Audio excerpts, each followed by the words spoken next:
So, aside from doctrinal things, there's real world things happening. And what it looks like on the metaphysical level for those of us who are given to see, to understand, so that we can comprehend and fully appreciate our circumstances and the world that we are in. Many, many, many years ago, and before I got back into wanting to get to know Yahuah and Yahusha, I could tune into world events, and for example, over the Middle East, I saw 2 female spirits over armies, and they're just whipping energy balls at each other, and they were female. Last spring, when I was given to see and tune into everything that was evil, it was for real. The Hunger Games going on up there. It was just go to a casino, to the back room, to the elite people that are gambling over lives, have 2 kids in an arena fighting to the death.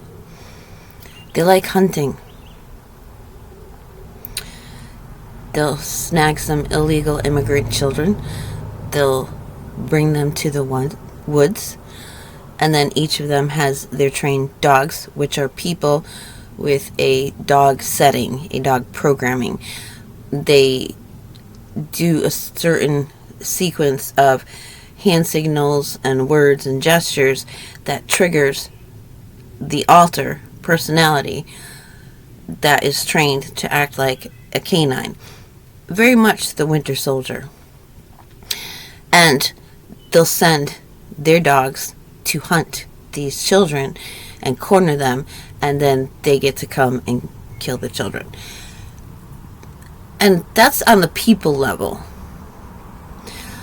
So the spirits, they're called archons in most spiritual circles, the princes, the principalities, we're just a throw of the dice. At that time, it was called the breadbasket. That particular round of the Hunger Games. It's called the breadbasket.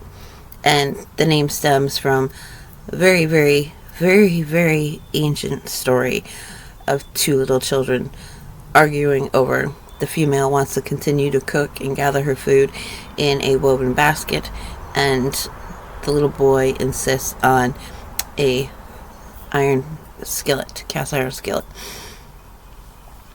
And they have an argument over that. So, that is why it was called the Hunger Games. It's real stuff. They'll bargain on, there were probably a bunch of demons hanging around, tossing the dice, making bets on whether or not Satan could corrupt Yahusha in the desert when he was there for the 40 days, tempting him. No doubt it happens around all of us with any significant spiritual relationship with our Creator. When it comes to your average mainstream person who's honest, they're working a 9 to 5, they bought Paul's version of he who does not work, let him not eat, over Yahusha's version of do not strive, do not work for your food. You wouldn't expect them to have the time, even if they have the passion, to research every new bit of information that comes out. 100 years ago, you couldn't expect the average person would not have access to the Dead Sea Scrolls, interpretations, stuff like that. They only had what was handed to them from their ancestors and through the church. A lot of them couldn't even read. The church said all the masses in Latin, and none of the people understood Latin.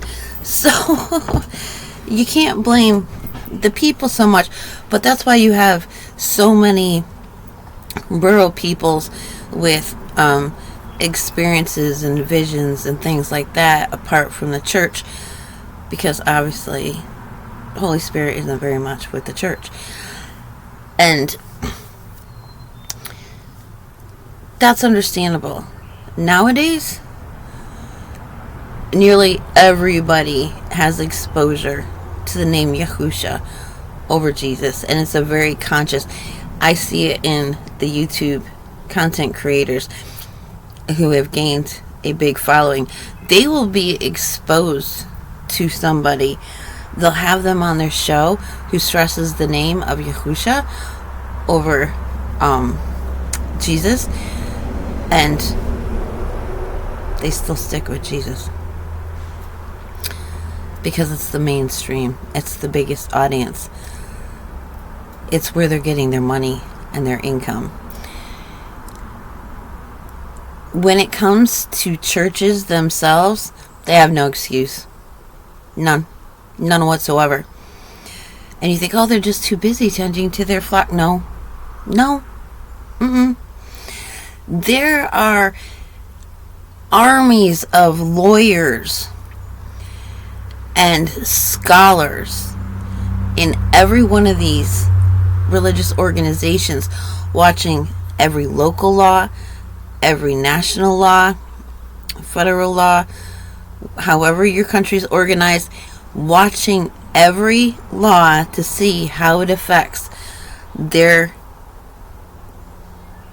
flock's expression of their religion, and whether or not they should adjust the beliefs as new light, new understanding, because the day's drawing nearer, or if it's a law that they can fight and uphold. For example, the Amish.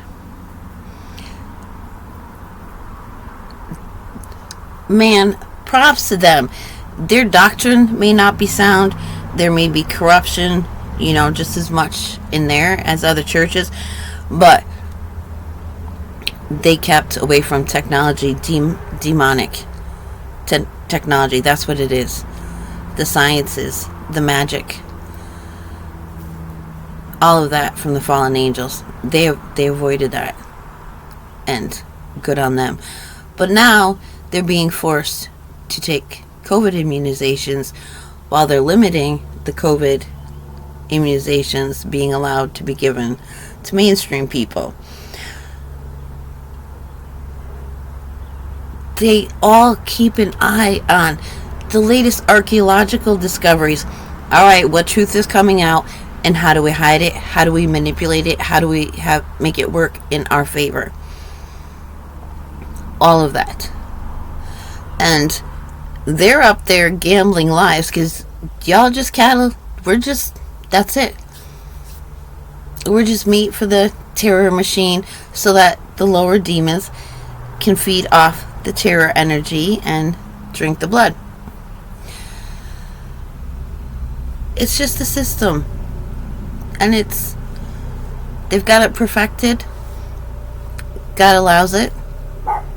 Because he's just waiting for his quality crop to grow.